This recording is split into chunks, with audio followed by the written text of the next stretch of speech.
Hey everybody, hope all is well with you and yours. Yeah, was out somewhere and this guy come up to me and he's like, "Hey man, what's your stack?" And I'm like, "Stack, bro? What are you talking about?" And then he gestures like a syringe going into his arm. So I didn't want to check him too hard, and I said, "Hey, look, dude, I don't do man in the can. That's just the way it is. That's the way it's always been." He's all, "Bro, but how old are you? Like 40 or something?" I go, "No, I'm 55." And I go, "What's the deal, yo? Like, you need help with your workouts or something? Or is there something I can do to help you out?" And he's like, "Well," he goes, "Yeah, I'm 30, and I've been, doing injections for 3 months, and I've been, I can't recover, and I was sore." And I go, "Well, how long you been working out?" And he's all, "Well, about 3 months." I said, "So what, were you like 2 weeks in, you got sore, and then automatically you jumped on whatever you're jumping on?" I go, "What are you stacking, pal?" He's all, "Oh, just testosterone and stuff like that." I said, "Okay, well," I said, I personally can't recommend that to you. I've seen what it's done to people over time, and it's like really spun them out, and it just like changes their whole persona, and they have to rely on those injections to keep their persona, to keep their attitude, to keep their drive. But it usually runs into trouble. And what I mean by that, I've had guys that were like good dudes, just didn't have the foundation of a rock. They had that sandy foundation of, like kind of like what you're doing right now. And he's like looking at me like, I go, "Yeah, bro, like that's a weakness to me. 2 weeks in and you're jumping on drugs. That's just crazy." But anyway, I I've had people I know that were taking that and they always keep taking more and more and more. And I've seen them crash out, and those that didn't crash out, they end up committing adultery. They tell me that they're walking around just looking for, you know, looking to commit that act all day long. That's all they think about. And it's the drug. And I watched them change, like, from being super cool, even keeled, like a balanced human being, to being like just like wired. They even walk different. They walk different. Their voices changed.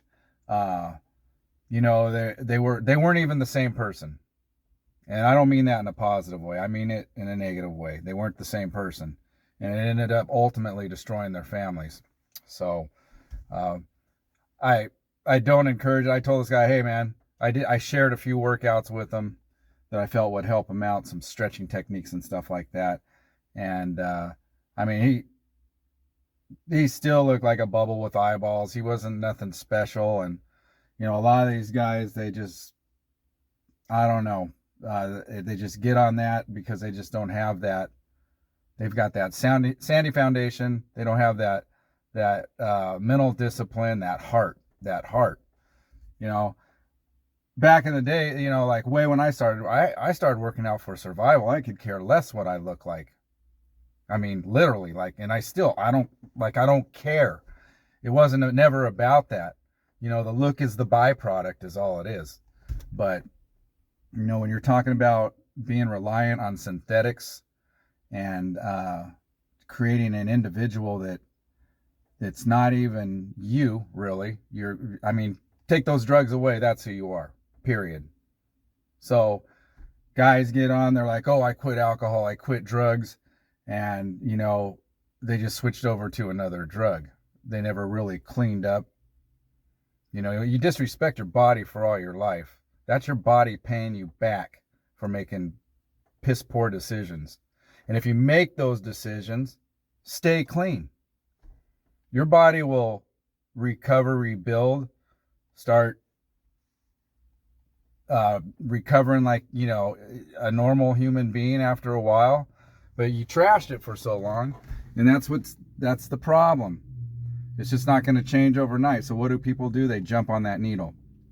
And this is a problem because when they get off of it, and they're eventually going to have to, okay, they crash hard. They just end up destroyed. If they haven't destroyed their joints, the people around them, uh, you know, like, and these guys have to donate blood too. You know that, like, they have to donate blood all the time. They're not doing it to do a good thing.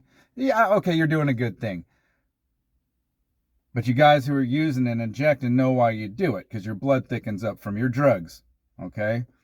And there's a lot of other problems associated with that. So, not fooling too many people who are educated about this, but I appreciate all you that have been honest with me, who have been on it, that tell me what you've gone through.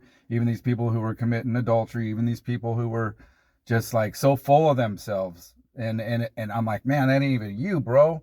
And it's like, I know, bro. It's just this fucking, I'm doing these injections and I just feel so like, oh, intense. Like I want to take on everybody, and my recovery's there. I'm working out twice a day. Like, that's not the man God wanted you to be. Okay? It's not the man God wanted you to be. And when you have levels so high for 24 hours, that's not even, that's such a spiritual disconnect. It's not even funny. So you're living on your own high and you're acting like you've come to God and all this stuff. No, you're your own God, period. So I know that stings. And when you see the man face to face, the man, you guys can have a little talk. Yeah, what did you do every morning before you started your day? You loaded up your syringe, you injected into your body, into your bloodstream. It manipulated your mind, your attitude, your euphoria, and you were like this false character walking around